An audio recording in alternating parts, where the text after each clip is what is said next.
prince lives here. We got 10,000 lakes. But wait, the women are beautiful.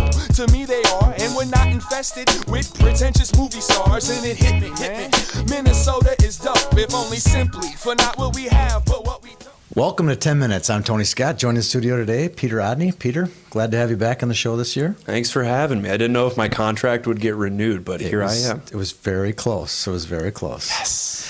We're going to go through squirts all the way to high school. We're going to talk Minnesota hockey, our favorite passion. I like it. I'll start out with some squirts. All right. Not a lot to report on. Teams just named. The Squirtacular is full, and the Squirtacular, as we do every year, has pin trading. So if you're new to this business, you got to get your Squirt pins. Shout out to one of our partners, Steelberry Pins. Check them out. Get your pins ordered now. Don't wait until January, or else you're going to pay $6-7 a pin. If you get them now, you get them for $2, $3, $4 a pin. Some really great pins every year. It is really cool to see the kids all, sitting on the floor of the super rink trading their precious metals. Kids from North Dakota and Arizona and Minneapolis, St. Paul. It's pretty cool to see. It's one of my favorite parts of the event. It deserves a thumbs up. Huge thumbs up. All right, let's move on to Pee Wees. All right. We handed out our big pumpkin champion, Hermantown, which I think I picked that one right, didn't I? I don't remember it that way. I remember it that way. But there's a ton of talent. It's a great year for Pee Wees. We're really lucky from a coverage perspective. We're going to be able to cover some great Pee Wees. Absolutely. We didn't see all the best teams. Matamidi wasn't there, but I can't wait to see them soon. That could have shook things up a little bit. Yeah, especially with the Seidel brothers. It's going to be fun to watch how they're going to deal with Pee Wee hockey this year. Absolutely. But we did get to see a lot of great teams at the Pumpkin. I'd like to point out a team, Woodbury.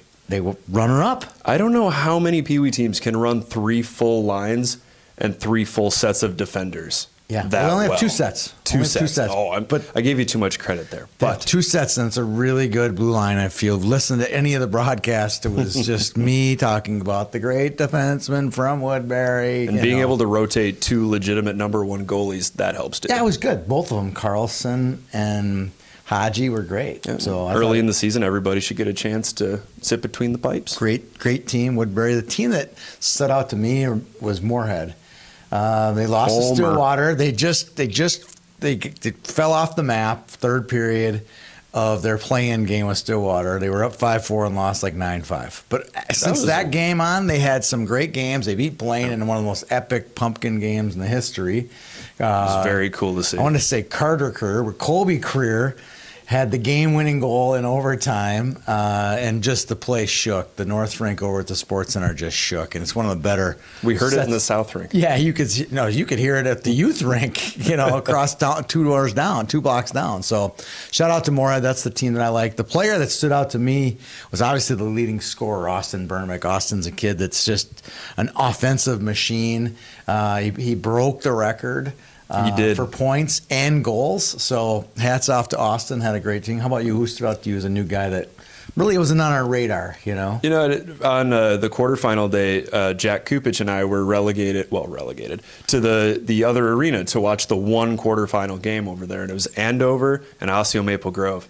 And I've never seen a player take over a game the way Gavin Thorson took over that one with 5 goals. And Jack Kupich, shout out to him. He got all 5 goals on video. And of them.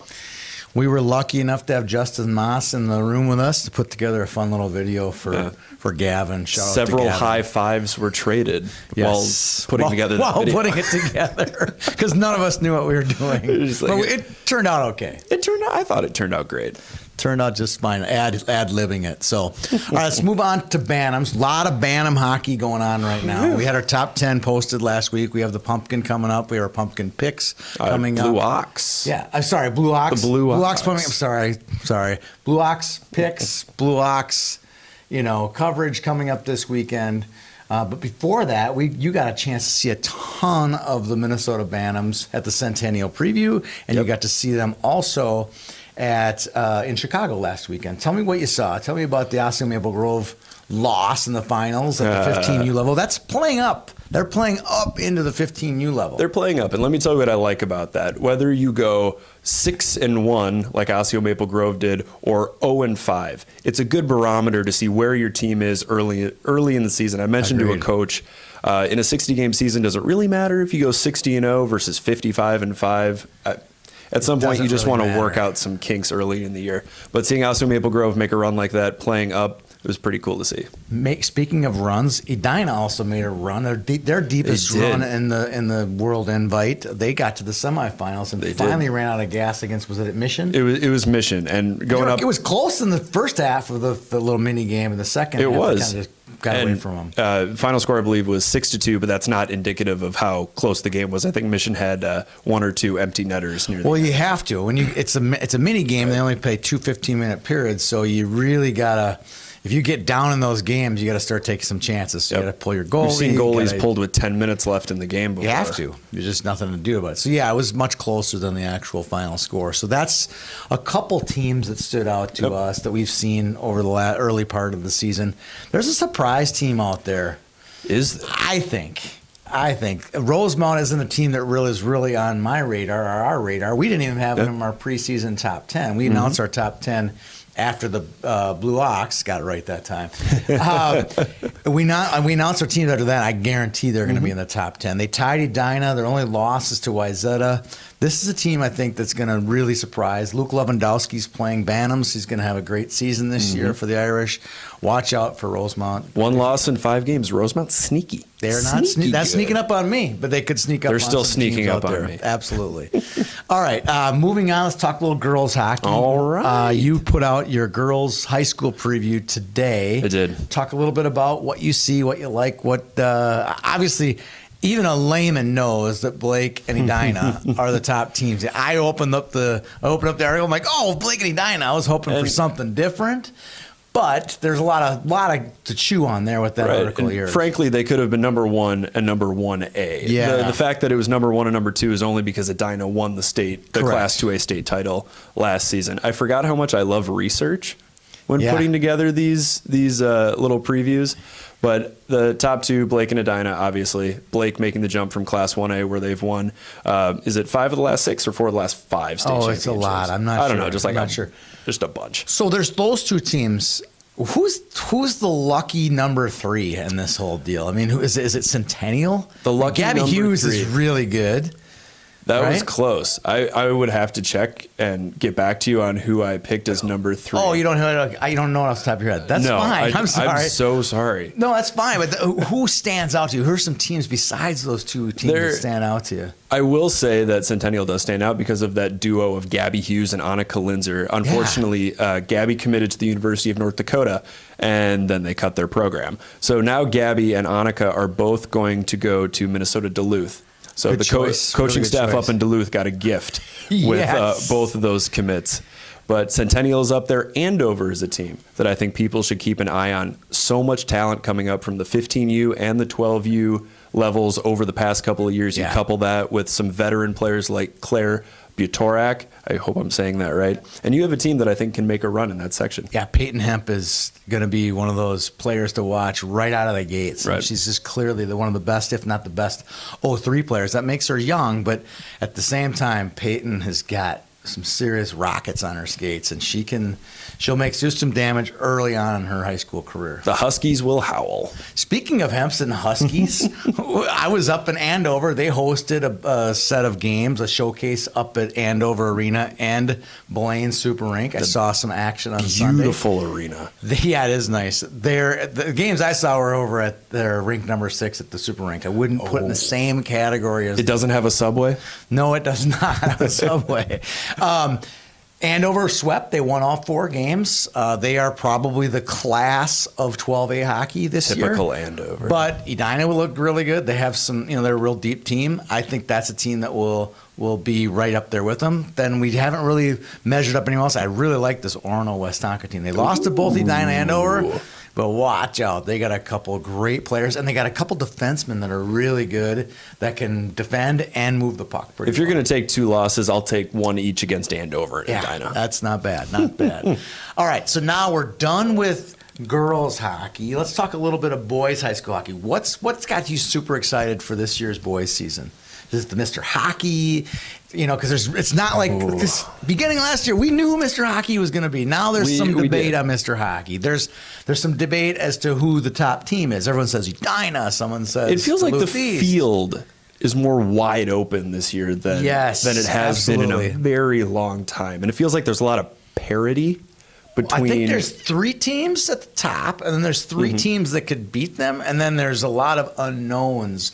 Like now that Lucas McGregor's back, I think Centennial might sneak into that next 3 right out of the gate. Are we still waiting for a couple of kids to make an official decision? The only one that I don't know about firmly is Grant Anderson at Wayzata. The rest of them are pretty well. The cement is dried on all those. I think we're all pretty clear. We're getting a little close to the season to be making that choice. Yeah, but Grant Anderson, I don't know yet. There was a tweet on Twitter by Pat. Micheletti. No, but the coach from Wayzata, totally drawn a blank. O'Leary. Pat O'Leary. Pat O'Leary had a tweet. He said, "Our 2 captains," the tweet said, and I know that Grant would have been a captain, and so maybe he was just making a reference. Maybe I'm reading into it too much.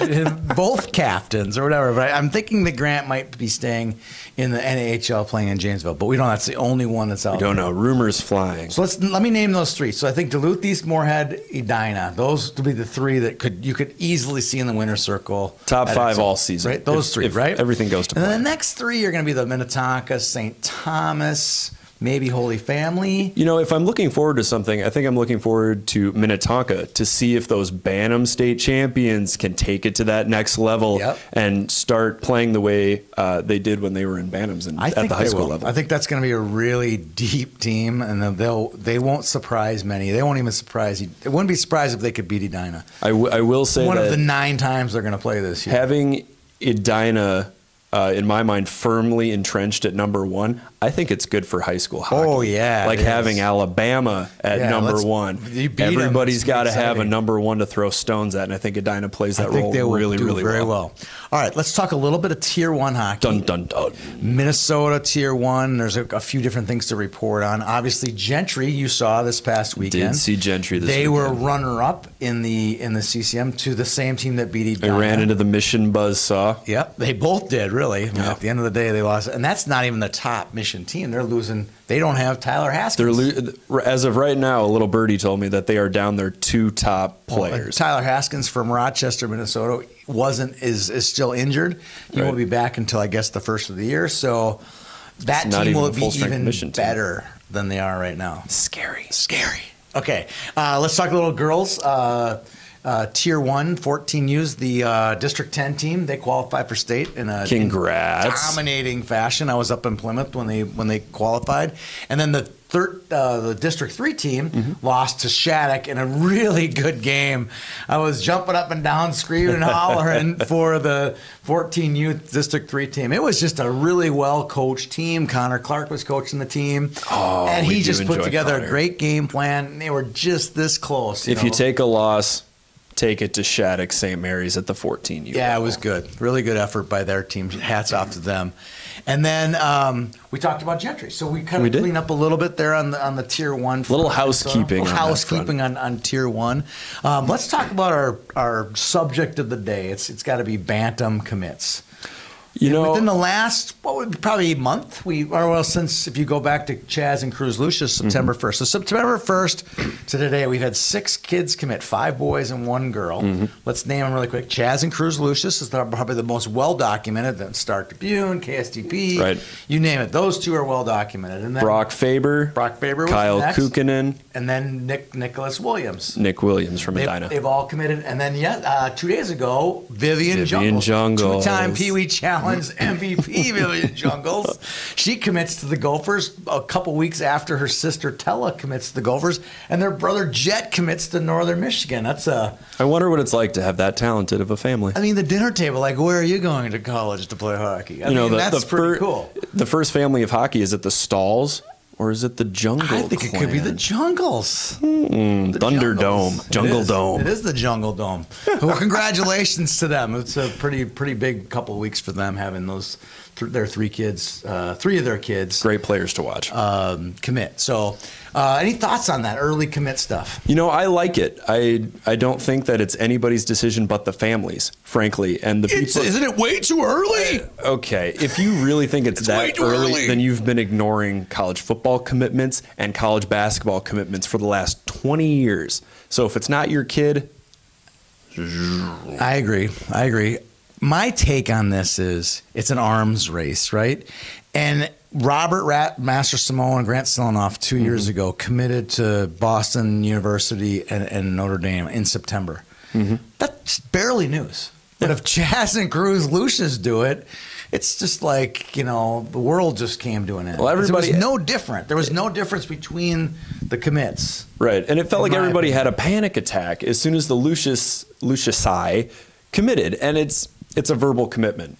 Nothing is set in stone until they step on campus. Or sign a national letter of intent this year before they attend school. So absolutely. All right, let's move on. Boom roasted. We got this thing done in just over 10 minutes, but we're right on the 10-minute mark. I thought we were at 30 minutes. Close. We're getting close. Oof. My boom roasted is going to go to whomever or however Edina and Blake ended up in the same section. How many times? Is that an SMH or a face palm? Which one? It's a face palm. Yeah, come on in. Now you play this team. They left to get away from Breck, and now they face Edina. In Class 1A, the two top teams, Blake and Breck, had to play each other in the section finals every year. And now in Class 2A, the top two teams, Edina and Blake, have to play each other in the section playoffs. Here's what I don't like about it. It's bad for hockey. You want the two best teams. If Breck and Blake were in the Class A finals the last 3 or 4 years, it would be epic. People would go to that game. People would turn the TV on and watch it. One of them's eliminated every year come section finals. Now we're in this. It's like Groundhog. They were in the same situation, but now we're at AA with the same duels. It's frustrating that the two top teams won't be able to meet on the biggest stage under the brightest lights, especially at a level like girls hockey that deserves the same level of attention that we give to boys hockey, but does not get that level of attention just because the top teams aren't allowed to be there because of section alignments. I agree. All right, my boom roasted goes out to any person who thinks, wow, it would be a great idea to sell beer and alcohol where youth hockey can be played. It's not really allowed here in Minnesota. The only place I can think of is Fogarty, and it's pretty well contained. And they do a good job of containing it. While in Chicago, while you were at the Edge, and they serve... It's a full bar. Right? And I was at Mount Prospect at noon, and I thought I was at a frat party, for crying out loud. It was just on, like Donkey Kong. It was like... It's like waving a red flag in front of a bull when it's that accessible, so close to the arena. I agree. I didn't think... I was like, oh, this is I'm glad I don't live in this state, because it can get out of hand. The vast majority of parents are fine. Yeah, they have their one beer, and then they go watch the game, and no big deal. But it's that one parent that can ruin it for everybody. For everyone. All right, so my booms are done. Your booms are done. You hand out your game puck. My game puck is going to go to the Team Wisconsin 15U bench. For one, congrats, guys. You did beat out our Osseo Maple Grove Leaf Birds, but I loved hearing the chatter from the Team Wisconsin bench. They were up. They were positive the entire time, going down 2-0 in the second period. It was, come on, boys. Let's go get one. There was no negativity at all. And honestly, I like chirping. I like trash talk. I think it gets players into the game, and I think it's an integral part of competition. Were they chirping? Or? Oh, yeah. Oh, they were chirping the birds? They were chirping Brock Faber. Hey, 14, your skate's untied. hey, 14, your skate's untied. I like it. Brock didn't bite on it. All right, my game puck goes out to Soda Stick, who came up with this sweet T-shirt, Middle Soda Hockey, number 21. I'm guessing they're going after Casey Middlestat. One of my favorites, one of our Bantam Player of the Year, and 2-time high school Player of the Year, gets his own T-shirt. There's going to be more than that where that came from when he hits the pros. Maybe he'll sign it for you. So. Oh, this shirt? You could sign it for him. Oh, I'm sure he would if I asked him, but I'm not sure I'm going to ask.